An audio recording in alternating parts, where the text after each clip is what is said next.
আচ্ছা, আজকে একটা ঘটনা হয়েছে। সামসিং যেটা পোলিং স্টেশন 35, ওইখান থেকে একটা বাস আসে ইভিএম সহ। ওই ইভিএমে আমরা দেখেছি রাস্তার মধ্যে গাড়িটা থামাইয়ে একজন লোক উঠছে, এরকম আমাদের কাছে রিপোর্ট আছে।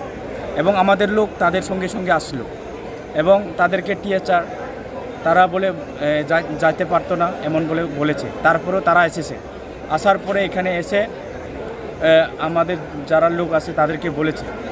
বলার পরে অবশ্যই মানুষে এত কষ্ট করে ভোট দিয়েছে। আজকে এই ইভিএম কি চেঞ্জ হচ্ছে না কি হচ্ছে, এই কারণে আজকে তারা এখানে এসে কমপ্লেন্ট জানাতে চেয়েছিল। তো এখানে একটু হাল্লাচোলা হয়েছিল। পুলিশ প্রশাসনের দায়িত্ব আসিল আমাদের সঙ্গে কথা বলা, পুলিশ প্রশাসনের দায়িত্ব ছিল এই সিচুয়েশনকে নর্মাল করা। আজকে আমরা দেখেছি এই সাবরুমে পুলিশ প্রশাসন ফেলিউর হয়েছে। আমরা তো স্ট্রং রুমে আসলাম, আমরা বারবার বলেছি যেটা আজকে। আপনি তো এখানে ছিলেন, এখান থেকে কি পরিলক্ষিত করলেন?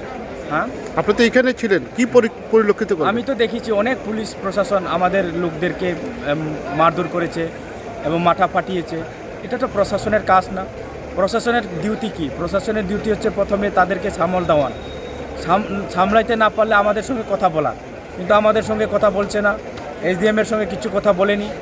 লাস্টে তাদেরকে গণধুলাই দেওয়া হয়েছে এবং অনেকগুলো মানুষের মাথা ফাটিয়ে দেওয়া হয়েছে।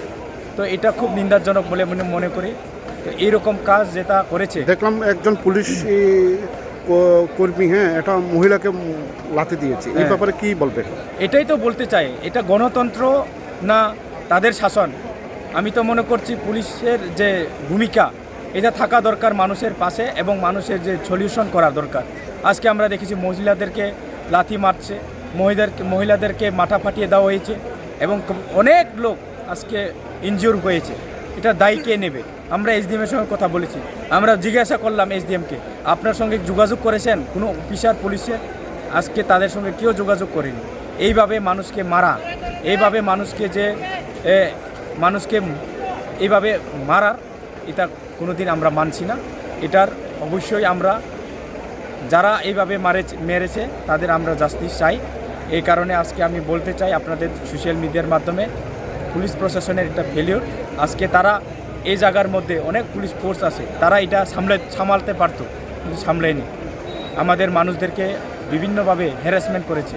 তো আমাদের কথা হলো, একটা গাড়ি এসেছে, ওইখানে কেন লোক ঢুকবে? কেন ওইখানের মধ্যে একটা মানুষ এখানে এই গাড়ির মধ্যে আসতে পারবে সাধারণ মানুষ? তো এখানে একটু গণ্ডগোল বলে মনে হয় আমার। তো এই কারণে আজকে আমরা সবাই এটার বিক্ষোভ আমরা খুব প্রদর্শন করছি এবং আমি মনে করি এরকম কাজ এটা কোনোটাই ভালো না। ধন্যবাদ।